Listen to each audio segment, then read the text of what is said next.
Sump మ్యాటర్లో ఏం జరిగింది అంటే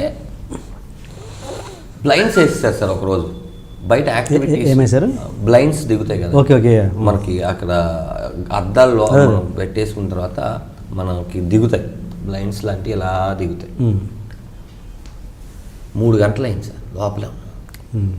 అతన్ని ఒక ఎగిరే పక్షిని బంధిస్తే ఎలా ఉంటుందో ఒక పంజరంలో పెట్టి అలా అతను ఫీల్ అయిపోయాడు.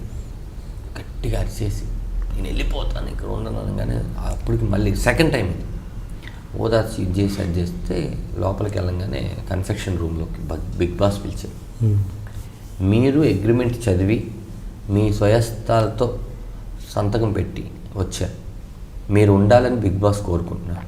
మీరేమంటే నేను ఉండను, నేను వెళ్ళిపోతాను. మరి చట్టపరమైన మిగతా లా ప్రకారం ఎటువంటి వచ్చినా మీరే చూసుకోవాలి. మీరు అగ్రిమెంట్ చదివే పెట్టి వచ్చారు, ఇండివిజువల్గా వచ్చారు, మిమ్మల్ని ఎవరు ఫోర్స్ చేయలేదు. మీరు ఇప్పటికైనా వెళ్తారా, మీరు ఉంటే బాగుంటుందని బిగ్ బాస్ అనుకుంటున్నారు. ఆడియో వీడియో విత్ రికార్డ్ ప్రూఫ్స్తో మీరేం మాట్లాడాలి. నేను వెళ్ళిపోతాను. మీరు వెళ్ళిపోవాలంటే రైట్ సైడ్ ఉన్న డోర్ తీసుకుని వెళ్ళిపోండి. తను రైట్ సైడ్ ఉన్న డోర్ తీసుకుని వెళ్ళిపోయాడు. మేము వెయిటింగ్, వస్తాడు బిగ్ బాస్ అనౌన్స్ చేశాడు. ఎటువంటి జరిగినా కూడా సంపు చూసుకుంటానని బిగ్ బాస్ చెప్పి వెళ్ళిపోయాడు. అనగానే అప్పటి వరకు కలిసి ఉన్న 14 రోజుల్లో ఒక వ్యక్తి టక్కుని వెళ్ళిపోయాడు. కొంచెం ఫస్ట్ టైం అప్పుడు ఒక ప్రేమ, ఒక ఎఫెక్షన్ ఏర్పడింది. అంటే ఒక వ్యక్తి వెళ్ళిపోతున్న బాధని భరించడం జరిగింది.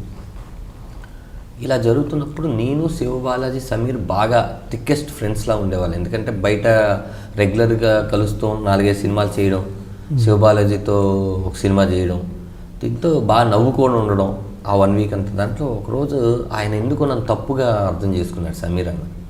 ఓకే, ఒక యానిమల్కి సంబంధించిన గెటప్స్ వేసే దాంట్లో నాకు జిరాఫీ గెటప్ ఇస్తే నీకు జిరాఫీ కాదు నక్క ఇవ్వాల్సింది అన్నాడు. అప్పుడు జరిగిన సిచ్యువేషన్ అన్నింటిలో నక్క అనగానే నాకు నక్క అంటే ఏంటి, జిత్తులు మారిన నక్క అంటే నన్ను తప్పుగా అర్థం చేసుకున్నారు ఇన్నాళ్ళ ఫ్రెండ్షిప్లో. అలా అనకుండా ఉంటే బాగుందని శివబాలాజీతో షేర్ చేసుకున్నాను.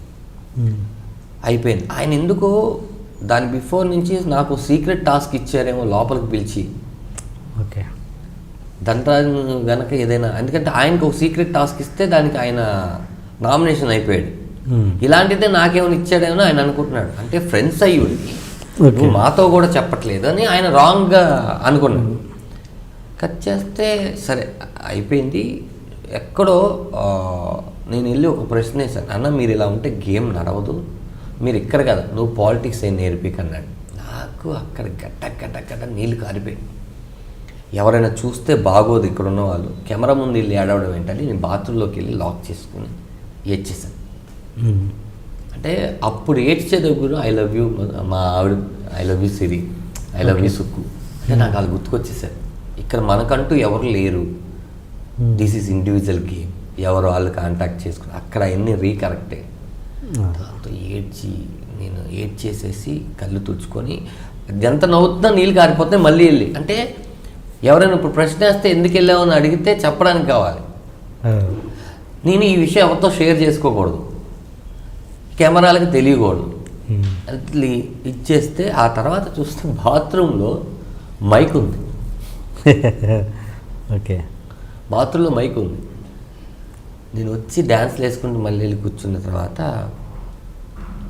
ప్రిన్స్ ఆడుతున్నాడు. ప్రిన్స్కి చెప్పాను నేను ఒక 1/2 అవర్ ఆడలేనని. ఇప్పుడు ఇతను అనుకున్నాడు పర్సనల్ టాస్క్ ఇచ్చాడు. ఇంతవరకు ఆడి నువ్వు ఇప్పుడు ఆడినట్టున్నావేంటి? కాదు నా పరిస్థితి బాగాలేదు, లేదన్నా ఏదైనా ఉంటే చెప్పే, బిగ్ బాస్ మీకు ఏమని చెప్పాడా ఇలా చేయమని. అంటే నాకు ఒక ఫీలింగ్ వస్తుంది. ఆ ఫీలింగ్ని కూడా మీరు నేను పర్సనల్గా నీకు తెలుసు, నీతో పాటు 3 సినిమాలు చేశాను, ఒట్టే చెప్తున్నాను. మా ఆవిడ గర్భవతి మీద ఒట్టే చెప్తున్నాను, నాకు ఎటువంటి టాస్క్ ఇవ్వలేదు. మీకు ఇచ్చిన పేపర్లో ఏముందో అదే చేయండి. ఇంతకు మించి మిమ్మల్ని నమ్మించాలంటే ప్రతి ఒక్కళ్ళు, నేను అనుకున్నాను మీరు అందరు ఫ్రెండ్స్ అని, ఇక్కడికి వచ్చినాక ప్రతిదీ బిగ్ బాస్తోనే కొలిచి చూస్తున్నారు తప్ప దండరాజుగా చూడట్లేదు. నాకు చాలా బాధ వేస్తుంది. నాకు ఐకూల్ తీసుకొని కళ్ళు మంట పడుతుంది, ఐకూల్ వేసుకొని ఐకూల్ని గోరు మీద వేసుకొని ఇలా అంటే మళ్ళీ ప్రిన్స్ చూశారు, ఇదేమన్నా కూడా. అంటే ఒక మనిషి ఆ టైంలో ఎలా ఉంటుందంటే సార్, మనం నమ్ముకొని మనకి వీళ్ళే ఆయన అనుకున్న టైంలో ఒక కుటుంబ సభ్యులు ఉన్నప్పుడు ఆ కుటుంబ సభ్యుల నుంచి మనం రాంగ్ అర్థం చేసుకుంటే చాలు సార్ మనం బాధపడడానికి ఇంక పెద్ద విషయాలు అక్కర్లేదు. అన్న తర్వాత సమీరు ఇలా ఉండి జస్ట్ ఇలా చూశాడు, నేను కూడా ఇలా చూశాను. అర్చన అమ్మ మీ ప్లానింగ్ అంది. నేను ఇప్పటి వరకు నిజంగా నువ్వు ఏడ్చింది నేను చూశాను, వెళ్ళింది చూశాను, వీళ్ళందరూ నన్ను నీకు తెలియదు పిచ్చిదానా అంటే లేదు దండరాజు ఏడవడం నేను చూశాను అని నేనే చెప్పాను. నువ్వు నన్నే మోసం చేశావు. ఏం జరిగింది? మీ ఇద్దరు ఐలుక్ షిఫ్ట్ చేయడం చూశాను. అది క్యాజువల్గా ఆయన అలా చూశాడు, నేను జస్ట్ అలా చూశాను. దానికి దీనికి లేదు ఏదో ఉంది మీకి అంటే ముంబై లోపలేసి లాక్ చేయాలి అంటే ఆ గేమ్ అది లాక్ చేయాలి తీసుకురాకూడదు సంథింగ్ జరిగేసరికి నాకు అర్థం కాల. సరే ఈ విషయాలన్నీ తారకన్న వస్తాడు. నేనేంటి నా తప్పు ఎక్కడ ఉంది తారకన్న చూపిస్తాడు. ఆ ధైర్యంతో ఉండేవాడు 1 వీక్. అక్కడ ఏమైపోయిందంటే 2 ఆటలు ఉంటాయి సార్. నేను చెప్తున్నాను 50 లక్షలకు ఒక ఆట ఉంటుంది, మనల్ని మనం తెలుసుకోవడానికి ఒక ఆట ఉంటుంది. మనల్ని మనం తెలుసుకుంటే ఆ తర్వాత ఇలాంటి 50 లక్షలు కొన్ని కోట్లు సంపాదించవచ్చు అని నా ఇది. 50 లక్షలు సంపాదిద్దామన్న ప్రాసెస్లో చాలామంది వాళ్ళు మర్చిపోతున్నారు, వాళ్ళ క్యారెక్టరైజేషన్ బయటపడిపోరు. నేను అందుకే 6వ వారం రావడానికి జనాలకి ఫస్ట్ మనం నచ్చలేదు, ఎలిమినేట్ చేశారు, హ్యాపీ. లేదా జనాలు పాపం దండరాజు వాళ్ళ భార్య దగ్గరికి వెళ్ళాలనుకుంటున్నాడు అందుకే మేము ఓట్లేదు, వెరీ హ్యాపీ. ఇది కూడా కాకుండా పర్సనల్ సాటిస్ఫాక్షన్ ఏంటంటే ఈ 6 వారంలో నేను రాకపోతే ఎలా వెళ్ళానో మళ్ళీ అలా వచ్చేవాడిని, ఈ మార్పు ఉండేది కాదు. కరెక్ట్ టైంలో వచ్చాను, కరెక్ట్ టైంలో ఆ దేవుడు నన్ను పంపించాడు. అందుకని నేను బిగ్ బాస్కి థ్యాంక్స్ చెప్తాను ఫస్ట్. ఓకే అంటే నాకు ఇండస్ట్రీకి ఈ షోలో ఎంటర్ అయినాక ఇండస్ట్రీలో 2-3 నోట్లోంచి నేను మాటలు విన్నాను. అబ్బా ధనరాజుకు విపరీతంగా అప్పులయ్యాయి, ఈ షో కరెక్ట్ టైంలో పడింది, పాపం దీంట్లోంచి కొంచెం ఒక ఓదార్పులాగా వచ్చింది అన్నట్టుగా చాలామంది అనుకున్నాను, నేను చాలా విన్నాను. అదే సార్ నాకు అర్థం కాదు, ఎందుకంటే ఈ రాంగ్ అంటే ఉన్నట్టు రాస్తే నేను ఇంకా ఎక్కువ హ్యాపీ ఫీల్ అవుతాను సార్. ఎందుకంటే ధనరాజు మసాజ్ పార్లర్లో పట్టుపడ్డాడు అని వచ్చింది అనుకోండి, పట్టుపడ్డాను పోలీసులు వాళ్ళు ఏదో ఎంక్వైరీ చేశారు, దాని గురించి టీవీలో వచ్చింది, వాళ్ళు ఏం చూశారో అది రాసుకున్నారు అని అనుకుంటా. అక్కడ జరిగిన ఇన్సిడెంట్ వేరు.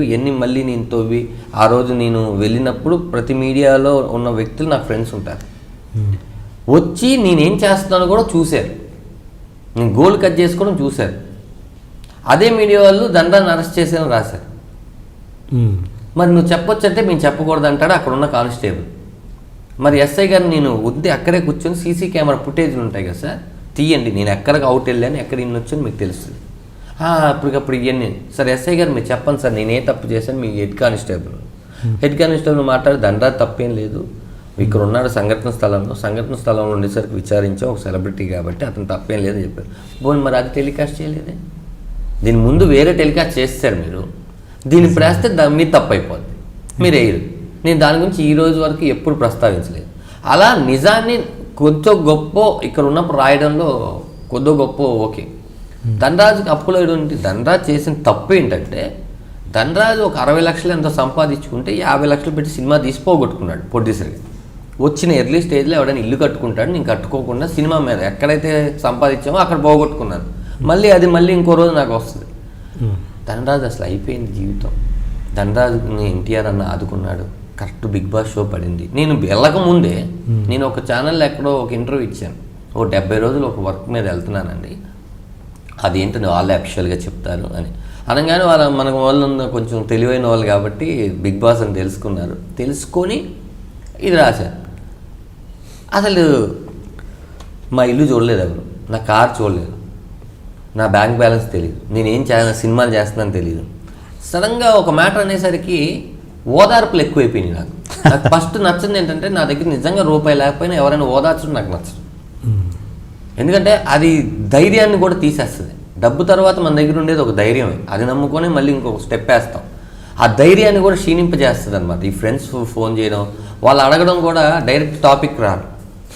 నేను విన్నాను, ఏదైనా కావాలంటే చెప్పు, సరే జీవితంలో అన్నీ జరుగుతుంటాయి, ఎందుకు ఇదంతా సుత్తి, నువ్వు దేనికోసం ఫోన్ చేసావు నన్ను ఓదార్చడానికి, నా దగ్గర ఏం లేదురా, నువ్వు రా, ఇప్పుడు నేను తీసుకెళ్ళి ప్రతి ఒక్కరిని నాకు పెట్టిన వాళ్ళందరినీ బ్యాంక్ దగ్గర తీసుకెళ్ళి, ఇది సార్ నా అకౌంట్, నా దగ్గర డబ్బులు ఉన్నాయి, సరే నా దగ్గర ఇది ఉంది సార్, సార్ నా ఐటీ రిటర్న్స్ ఇవన్నీ నాకు చెప్పాల్సి, నాకు ఫస్ట్ నవ్వు వస్తుంది సార్ ఇవన్నీ చూసినప్పుడు. టంపులైన ఒకలాగా ఉంటుంది, లోపలికి వెళ్ళినాక ఒకలాగా ఉంటుంది, ఇవన్నీ చూసి నవ్వు వస్తుంటుంది. సర్లే అది కామన్ అయిపోయింది, అందరూ నాలాగే చాలామంది ఫీల్ అవుతున్నారు అందరిని చూసేసి. మీరు అన్నదానికి చెప్తున్నాను, నేను అంత దీనస్థితిలోకి వెళ్ళలేదండి. కాకపోతే సూపర్ హైఫైలో ఉండాల్సిన నేను ఒక మిడిల్కి రావడం అనేది జరిగింది తప్ప దిగజారిపోవడం లేదు.